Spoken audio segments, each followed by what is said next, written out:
Indonesia dalam bahaya besar. Sekitar akhir tahun 99 atau awal tahun 2000, diadakan rapat orang-orang Tionghoa di Universitas Atmajaya, kawasan Semanggi, Jakarta, yang diprakarsai oleh Mokhtar Riyadi dan anaknya James Riyadi. Inti dari rapat tersebut adalah bahwa penduduk di Cina daratan sudah mencapai hampir 2 miliar orang dan membutuhkan suatu negara untuk dijadikan kolonisasi. Strateginya adalah membuat kompleks perumahan sepanjang bibir pantai Laut Jawa. Fungsinya supaya mudah menyelundupkan barang, dan yang paling penting adalah menyelundupkan orang dari Cina daratan melalui laut langsung ke bawah kolong rumah-rumah mereka yang berada di bibir pantai. Rumah-rumah tersebut juga berguna sebagai basis pertahanan bila terjadi kerusuhan nanti.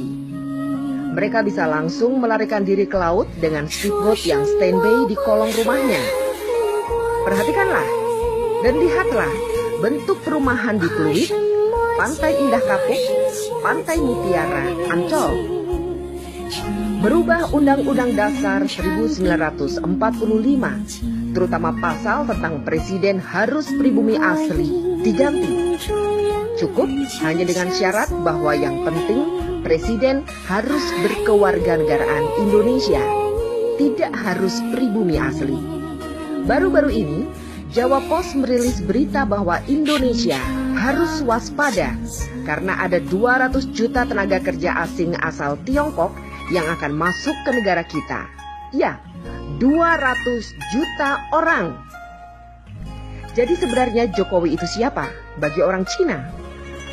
Dengan merancang Jabodetabek menjadi megapolitan dengan bantuan 5 pengembang besar, Agung Sedayu, Agung Podomoro, Sumarekon, Lipo Group, dan Sinarmas, mereka membangun apartemen Rusunami dan Rusunawa. Kemudian apartemen Rusunami dan Rusunawa diisi oleh orang-orang Tionghoa, dan tinggallah orang pribumi jadi babu, satpam, OB, dan supir. Semua bukti menyatakan kebenaran pernyataan ini. Apalagi setelah Ahok merencanakan penggusuran 130 titik pemukiman pribumi di DKI Jakarta. Program ini juga dimuluskan oleh Jokowi dengan langkah-langkah nyata yang lebih besar. Memiskinkan rakyat Indonesia dengan berbagai cara, bekerja sama dengan pemerintah Cina dalam segala bidang, dan menggantikan peran Amerika di Indonesia selama ini, dan menjual atau menggadaikan aset-aset nasional Indonesia yang vital kepada pihak Cina. Jokowi secara sengaja membuat ekonomi dan politik Indonesia carut-marut untuk membuat pribumi semakin hancur berantakan, banyak pengangguran, dan jumlah orang miskin semakin besar. Orang semacam Ahok bukanlah tanpa sengaja untuk membuat kebijakan serta bertingkah laku yang memuakan, karena dia ingin memancing amarah pribumi agar rencananya segera terlaksana. Sekarang terserah bangsa ini melawan atau membiarkan angkara murka merajalela. Minjing melaporkan dari Beijing.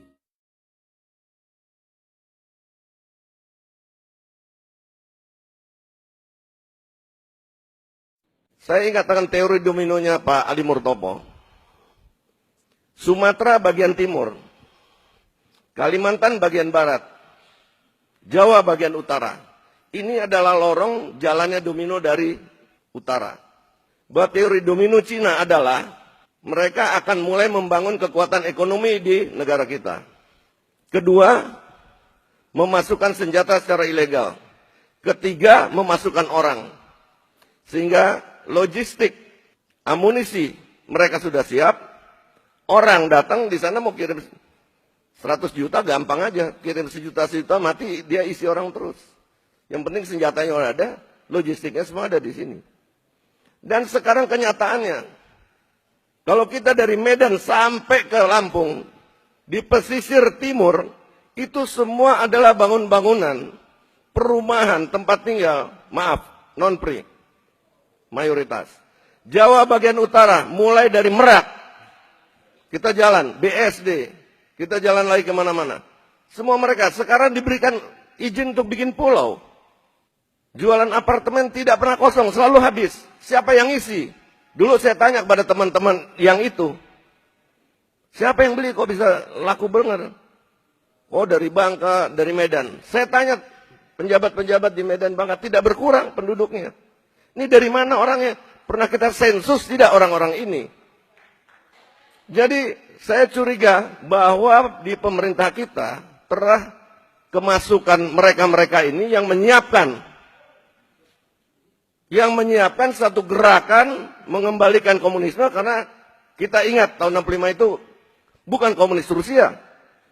Kita putus hubungan dengan RRC karena mulai dari situ hubungan Bapak Subandrio pada waktu itu. Jadi ada aparat-aparat kita yang pengambil kebijaksanaan di pemerintah, bahkan legislatif kita sudah kemasukan dan sudah mereka bisa memutuskan dan mengambil kebijaksanaan. Ini yang harus kita bersihkan. Dan sekarang lagi anehnya ada yang mengatakan penjabat kita, oh biarkan saja mereka pakai kaos itu yang lambang-lambang komunis atau PKI. Itu mode lagi ngetren sekarang. Ini harus dipertanyakan. Ngerti nggak soal keamanan negara gitu? Kita selalu bicara bahaya laten. Dan saya masih mengalami zaman komunis itu. Tahun 65 saya juga ikut membasmi mereka. Bahwa PKI ini memang OTB, organisasi tanpa bentuk selalu. Dan mungkin di dalam anggota saya ada, di dalam FPI mungkin ada, yang pakai baju-baju kiai sekarang yang mengadu domba dan segala macam jadi dukun, juga banyak. Apabila pemerintah melalui aparatnya tidak bisa menegakkan hukum di negara ini, maka kita bersama-sama akan menegakkan hukum kepada mereka-mereka yang Pancasilais. Terima kasih.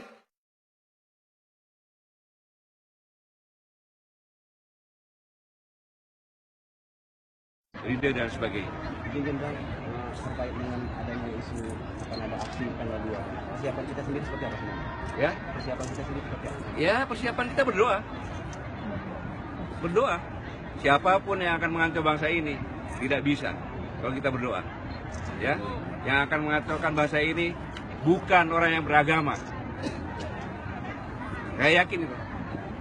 Dan akan berhadapan dengan TNI Polri, dengan seluruh masyarakat. Allahu Akbar. Tidak ada satupun pengkhianat-pengkhianat bangsa yang bisa hidup di negara ini. Nggak ada. Mau nantang silakan. DITI, Kahar Musakar, komunis semuanya nggak bisa. Karena apa? Karena kita selalu berdoa kepada Allah Subhanahu Wa Taala. Allahu Akbar. Ya. Kalau demo yang biasa, tertib, memang itu kan menyampaikan pendapat. Tapi kalau sudah berusak, kalau sudah makar, berhadapan dengan saya dan prajurit saya, dan Polri. Prajurit saya juga siap berjihad, mempertahankan negara kesatuan Republik Indonesia berdasarkan Pancasila bersama-sama seluruh komponen masyarakat. Allahu Akbar. Kita berjihad bersama-sama mempertahankan negara. Allahu Akbar. Jangan ada yang takutin. Ya, Allah Subhanahu Wa Taala bersama-sama kita. Allahu Terima kasih. Akbar.